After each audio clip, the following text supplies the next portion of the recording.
Gilgamesh ends up learning about 𝗪𝗪𝗧, who is actually Noah from the Bible. He discovers that there's some type of immortality elixir. He knows that he's not 100% human, and he also knows that he's not 100% Anunnaki. Noah was a half-breed. He was half human and half Anunnaki. I believe his father was Enki. We have the actual Ark tablet. The Ark tablet exists.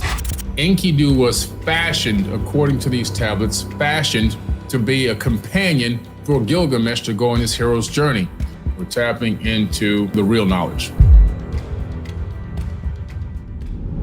Today I'm here to break down and read Tablet 3 and Tablet 4 from the Epic of Gilgamesh. This epic is the true and full story of Noah's Ark, okay?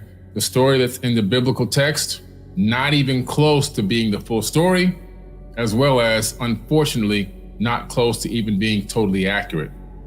So what we're finding out here is true, real, ancient history, not fake news history, all right? And the Epic of Gilgamesh is on display at the British Museum. It's a well-known, long translated text from tablets that were deciphered many years ago. We're talking about in the 1800s. So we're not talking about something that's new, that just popped up, that no one knew about. We're talking about the source material for the story of Noah, except Noah's story is a very small piece of a much bigger story. And that's what we're tapping into here, all right? We're tapping into the real knowledge. So just in case you never knew what Gilgamesh looked like, I'll give you one of the famous depictions of Gilgamesh. Our ancestors depicted Gilgamesh and Enkidu. Enkidu was his counterpart, also a giant, also massive, also highly intelligent, and also a created being. Enkidu was fashioned, according to these tablets, fashioned to be a companion for Gilgamesh to go on his hero's journey. They literally made somebody for him, almost like a cyborg or some type of thing. This guy didn't get born from a womb of a woman. He literally was created and then put out into the wilderness. Here's a quick shot. Here's a quick photo. So you can see here, Gilgamesh is holding a full-size lion in his arms. A full-size lion, he's holding it in his arms. And you can see the size of the full-size lion compared to his actual size. We're talking about, this dude is big, okay? You can see the scale here. And there goes his counterpart, Enkidu, which is almost kind of like half human, half type of an animal, mixed animals. But this guy was also extremely strong and highly intelligent as well, okay? All right, now remember, sometimes there's parts in a tablet where the tablet was broken, or some of the text that was actually that was created utilizing a wedge was, broken off, because sometimes parts of these stones get hit or rubbed against or chiseled or in some type of weird way where pieces break off, aging, pieces just fall off. So there are a couple of pieces here or there, and I'll let you know when there's a spot that's missing, and you got to continue to go on past that location, all right? The elders spoke to Gilgamesh saying, "Gilgamesh, do not put your trust in your vast strength, but keep your sharp eye out. Make each blow strike in the mark. The one who goes on ahead saves the comrade. The one who knows the route protects his friend. Let Enkidu go ahead of you. He knows the road of the cedar forest.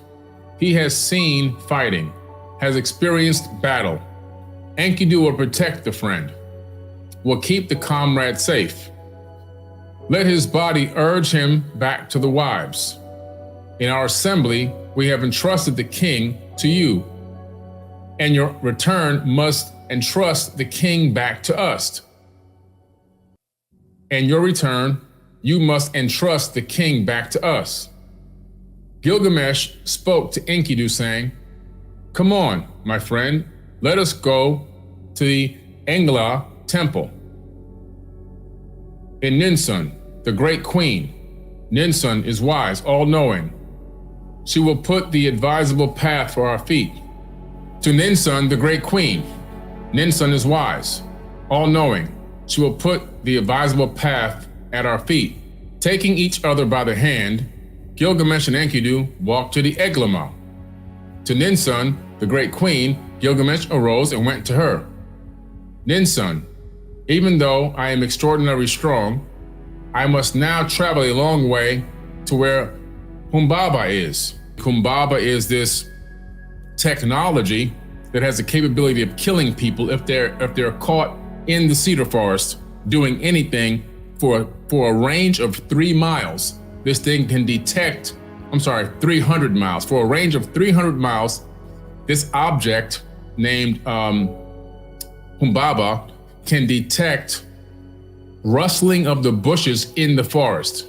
And it can then go from wherever it's at to that exact location like this and annihilate whoever it is that's messing around inside the forest. Because Enlil put this guard, 𝗩𝗏𝗧, there to guard the forest against anyone coming to cut any of the trees down. He owned that forest and he didn't want the trees touched. And when we read the description of 𝗩𝗏𝗧 last week, we discovered that it's not a person. It's some type of technology that has the capability of slaying men with flames and fire. I must face fighting such as I have not known, and I must travel on the road that I do not know, until the time that I go and return, until I reach the cedar forest, until I kill 𝗩𝗏𝗧 the terrible, and eradicate from the land something baneful that Shamash hates. Intercede with Shamash on my behalf. If I kill 𝗩𝗏𝗧 and cut his cedar, let there be rejoicing all over the land, and I will erect a monument of the victory before you. So Gilgamesh is talking to the Anunnaki god named Shamash. Now there's a famous tablet called the Tablet of Shamash, and this tablet has a depiction of Shamash on the tablet along with 3 more humans. You could tell that he's not human because he's sitting down, and even though he's sitting, he's like 3 times taller than the people. And what's crazy is Shamash is sitting on a type of a box that has a symbol for magnetic fields on it. And then he's got this arch kind of a tripod coming up and over, which is right above this gigantic stone table. And then you see a human being standing in front of the stone table, holding it up with one hand, okay? Now this is incredible. Above the table, there's a disc. That disc has lines in it. For many years, people thought that was pottery or some type of a design. But more recently, I discovered about 4.5 years ago, it's a frequency. It's a cymatic frequency that you can make on a Chladni plate. I made a famous post about this. It went uber viral for months. It did millions of views. And I played the actual sound frequency, and I put a warning on my post that says sound warning, because it's a very high-pitched sound. But when you activate that frequency with a magnetic field, it creates anti-gravity. Now you can clearly see this tablet is literally showing you what I was saying. You see this box that he's sitting on the right-hand side. That is positive and negative. That's a field. We're talking about magnetism here. In his hand, he has an oscillator, what I would consider in electronics an oscillator. Off of this tripod or this arm that's hanging, you see this disc. This disc actually has what? It has lines. Those lines make a specific frequency that you can get at a specific tone and pitch. And then you see the humans. The humans are there, and what are the humans doing? The one in the front is holding up the table off the ground with one hand. He's lifting it. This is depicting the Anunnaki beings imparting the wisdom of anti-gravity to mankind. Very famous tablet called the Tablet of Shamash. I wrote about this tablet in my book, the Epic of Humanity. 𝗪𝗏, even though I'm extraordinarily strong, I must now travel a long way to where 𝗩𝗏𝗧 is. I must face fighting such as I have not known. I must travel on the road that I do not know, until the time that I go and return, until I reach the cedar forest, until I kill 𝗩𝗏𝗧 the terrible, and eradicate from the land something baneful that Shamash hates. Intercede with Shamash on my behalf. If I kill 𝗩𝗏𝗧 and cut his cedar, let there be rejoicing all over the land, and I will erect a monument of the victory before you. The words of Gilgamesh, her son. Grieving Queen Ninsun heard over and over. Ninsun went into her living quarters. She washed herself with the purity plant. She donned a robe worthy of her body. She donned jewels worthy of her chest. She donned her sash, put on her crown. She sprinkled water from a bowl onto the ground. She went and up went to the roof. That's what it says. She went and up went to the roof. She went up to the roof and set incense in front of Shamash. She offered fragrant cuttings and raised her arms to Shamash. Why have you imposed, nay, inflicted a restless heart on my son Gilgamesh? Now you have touched him so that he wants to travel a long way to where Umbaba is. He will face fighting such as he has not known. He will travel on the road that he does not know until he goes away and returns, until he reaches the cedar forest, until he kills Umbaba the Terrible and eradicates from the land something baneful that you hate. On the day that you see him on the road, my Aha, the bride, without fear remind you, and command also the watchmen of the night, the stars, and the night your father seen. And then it says, she banked up the incense and uttered the ritual words. She called to Enkidu and would give him instructions. Enkidu the mighty, you are not of my womb, but now I speak to you along with the sacred votaries of Gilgamesh, the high priestess, the holy woman, the temple servers. She laid a pendant on Enkidu's neck. The high priestess took, and the daughters of the gods I have taken, Enkidu. There's a couple of missing words here. Enkidu to Gilgamesh I have taken, until he goes and returns, until he reaches the cedar forest. Be it a month, be it a year. Then we have 11 lines missing here. The gate of cedar, Enkidu, in the temple of Shamash. In the 𝗪𝗓𝗦𝗬𝗧, he made an offering and cuttings. So what's interesting here is that Shamash isn't there in the physical form. They know of him, they've seen him, they have depictions of him, but they have statues of him as well. And at this point, they're bringing offerings and incense and getting themselves cleaned and to present it properly in front of what they considered a god. To at least his mom is, to ask for guidance and give him some type of grace and safety and so forth and so on. So this is what's going on here. And so Enkidu in the temple of Shamash and Gilgamesh in 𝗪𝗓𝗦𝗬𝗧, he made an offering of cuttings to the sons of the king. And then there's about 60 lines missing on this tablet. Then it says, Enkidu will protect the friend, will keep the comrade safe. Let his body urge him back to the wives. In other words, let him, when he goes out to fight and to battle, let his mind be on coming back to his wives, his family, right? So that that drives him to want to succeed, to be able to make it back home. In our assembly, we have entrusted the king to you. And on your return, you must entrust the king back to us. Enkidu spoke to Gilgamesh saying, my friend, turn back. The road. And then there are a few last lines missing here on tablet number 3. So that's tablet number 3, and we're gonna go over to tablet number 4. All right, tablet 4, the Epic of Gilgamesh. At 20 leagues, they broke for some food. Okay, so now Gilgamesh and Enkidu are off on their journey. At 20 leagues, they said, you know what, they gotta take a break, it's time to eat some food. So 70 miles in, on foot, they said they finally ready to take a break. And that just gives you an idea of how strong these people were. These people have incredible strength, incredible resilience. At 30 leagues, they stopped for the night. So they went another 10 leagues on top of that, then they stopped for the night. Walking 50 leagues in the whole day, a walk of a month and a half. Wow. A walk of a month and a half. That's incredible.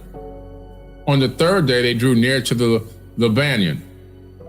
They dug a well facing Shamash, the setting sun. So there again is more worship of these Anunnaki beings that aren't really there on site, but they're giving reverence to them. So they're giving reverence to the god Shamash because they want the blessings of Shamash to be able to allow them to celebrate when they kill this 𝗪𝗪𝗪 and start cutting down these trees and everything. They dug a well facing Shamash, the setting sun.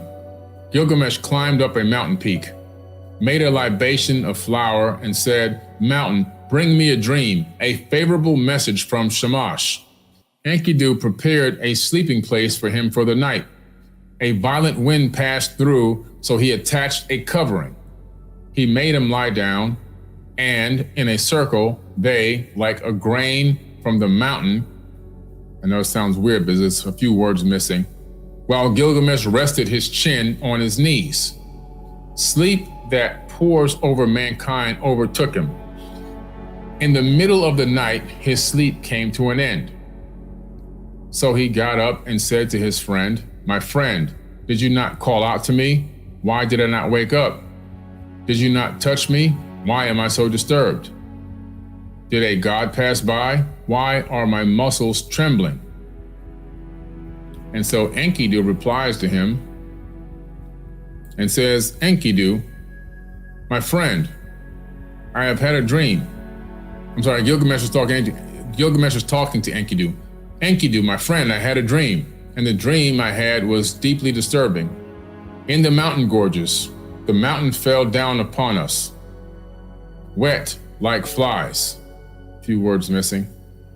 "He who was born in the wilderness," he's talking about Enkidu because he was born in the wilderness. Enkidu interpreted the dream for his friend. "My friend, your dream is favorable. The dream is extremely important. My friend, the mountain which you saw in the dream is 𝗪𝗪𝗪. It means we will capture 𝗪𝗪𝗪 and kill him and throw his corpse into the wasteland. In the morning, there will be a favorable message from Shamash." At 20 leagues, they broke for some food.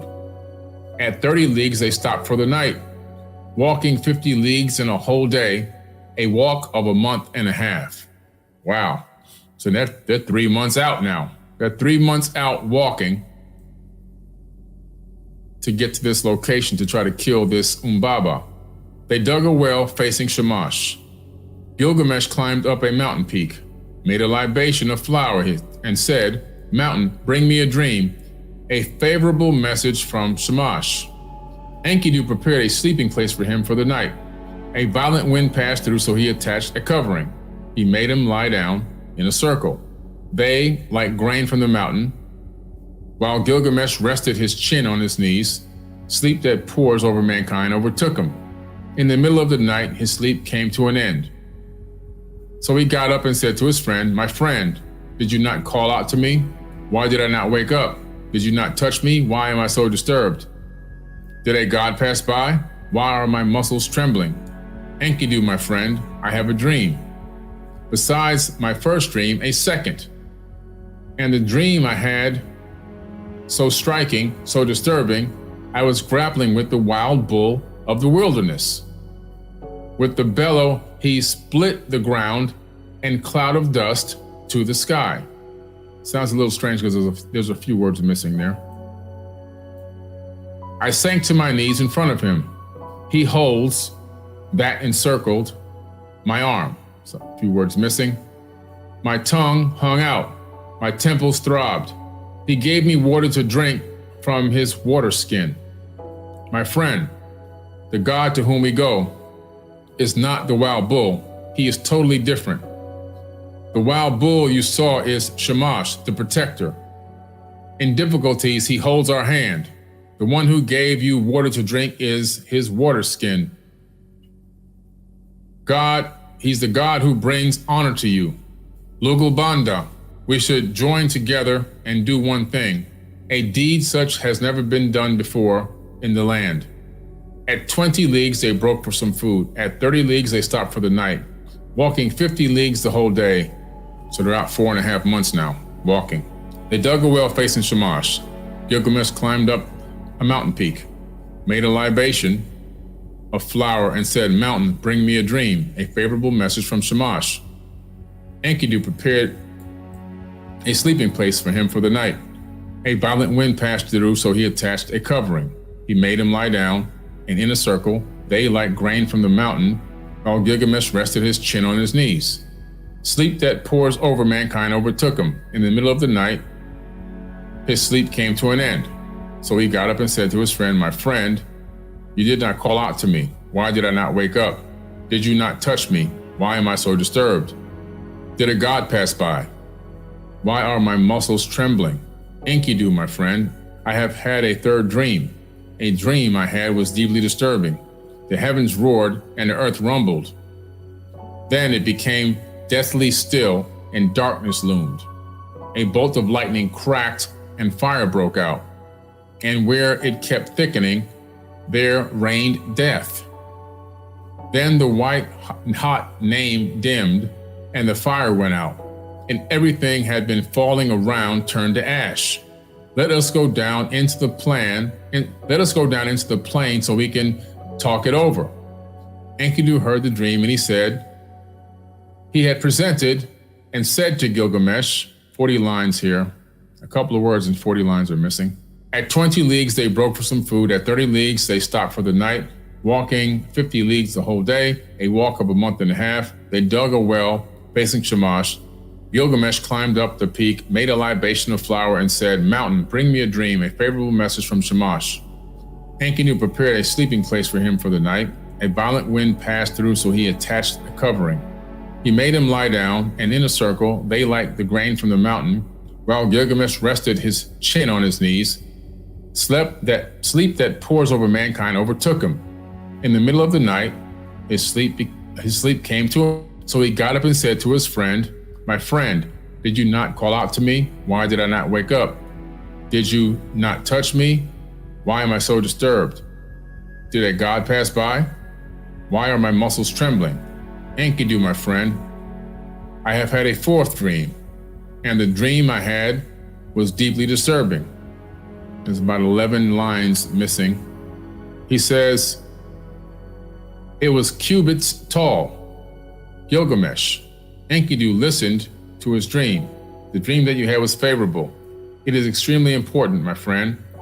This 𝗪𝗑𝗦𝗧𝗘 before it becomes light. We will achieve victory over him. 𝗪𝗑𝗧 against whom we rage. We will triumph over him. We will triumph over him. In the morning, there will be favorable message from Shamash. At 20 leagues, they broke for some food. At 30 leagues, they stopped for the night, walking 50 leagues the whole day, a walk of a month and a half.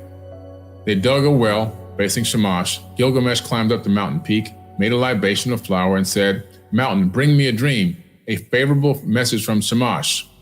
Enkidu prepared a sleeping place for him for the night. A violent wind passed through, so he attached a covering.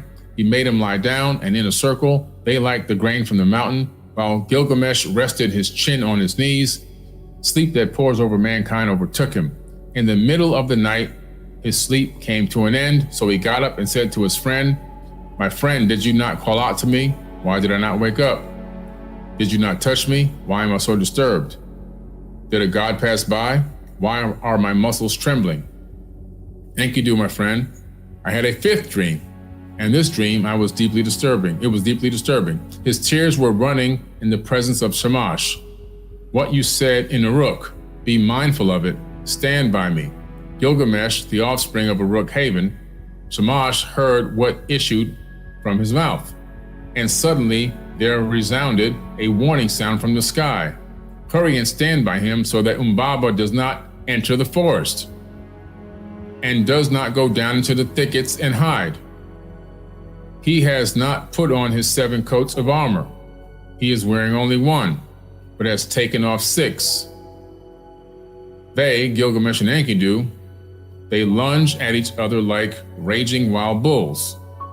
One name he bellowed full of. The guardian of the forest bellowed 𝗪𝗑𝗦𝗧 like one alone cannot." They're talking about, and now they're engaging this 𝗪𝗑𝗦 character who's coming to kill them because he could detect that there was something going on in the forest. The guardian of the forest bellowed 𝗪𝗑𝗦𝗧 like one alone cannot. strangers. A slippery path is not feared by two people who help each other. Twice, 3 times. A 3-ply rope cannot be cut. The mighty lioness cubs can roll him over. Enkidu spoke to Gilgamesh, saying, as soon as we have gone into the cedar forest, let us split open a tree and strip off its branches. Gilgamesh spoke to Enkidu, saying, why, my friend? We so wretchedly, few words are missing, we have crossed over the mountains together. In front of us, before we have cut down the cedar, my friend, you are so experienced in battle. Who's fighting? A couple of words missing here. You need not fear death. Let your voice bellow forth like a kettle drum. Let the stiffness in your arms depart. Let the paralysis in your legs go away. Take my hand, my friend. We will go together. Your heart should burn to a battle. Pay no heed to death. Do not lose heart.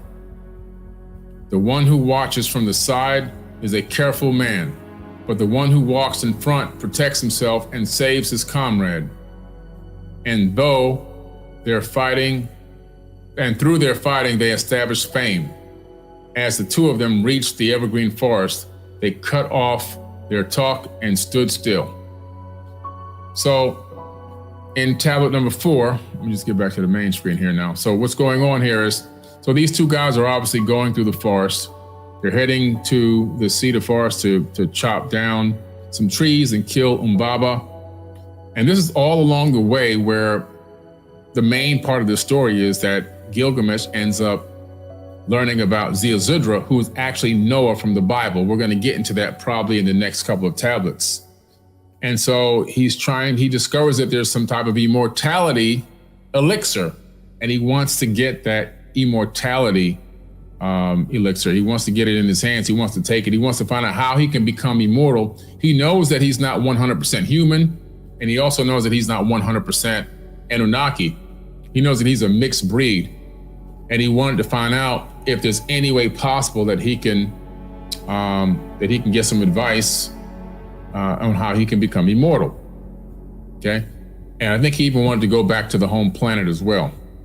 So it's it gets really interesting. Now, this part of the reading is a little dry because it's the journey. I mean, these guys are walking, as you can see, for months and months and months to get to their destination so they can, I guess, tag team this 𝗪𝗑𝗧 and try to break it, destroy it, or kill it before it kills them. And then they're going to make a monument out of cedar. And then they got to walk all the way back another half a year to get back home to their kingdom, where Gilgamesh is king, to Uruk, and actually let everyone know they defeated 𝗪𝗑𝗧 and it's time to celebrate. So it's pretty interesting. Now, this Shamash is being worshipped a lot, but what's interesting is this Enlil, who's known as Yahweh in the Bible, he seems to be alive and still interacting and engaging mankind, because from the beginning, he had given Gilgamesh the approval to go on this journey, and then fashioned him this being, this partner that he had, his comrade that he's going out there with. So Enlil is still around. This Anunnaki being is still around, but Shamash is only being worshipped. But they, in remembrance of him, they're worshiping him and honoring him. They must have really loved this guy. He must have, from their perspective, treated them well. And like I said before, the more you read into it, as we get deeper into these tablets, you'll find that Noah was a half-breed. He was half human and half Anunnaki. I believe his father was Enki. And so Enki wanted to spare him because it was his son. And he gave him instructions on how to build an ark, but the ark that he built is not the one that's in the Bible. We have the actual ark tablet. The ark tablet exists, and we're going to read that tablet separately as well during this process of me reading the Epic of Gilgamesh, and I'm going to show you what that ark looks like. It's a disc. It's not a giant boat like people thought it was. And yes, he was not told to go get 2 of every kind of animal from all over the world and put on this boat. Didn't happen. That's a fairy tale that they're still teaching in school.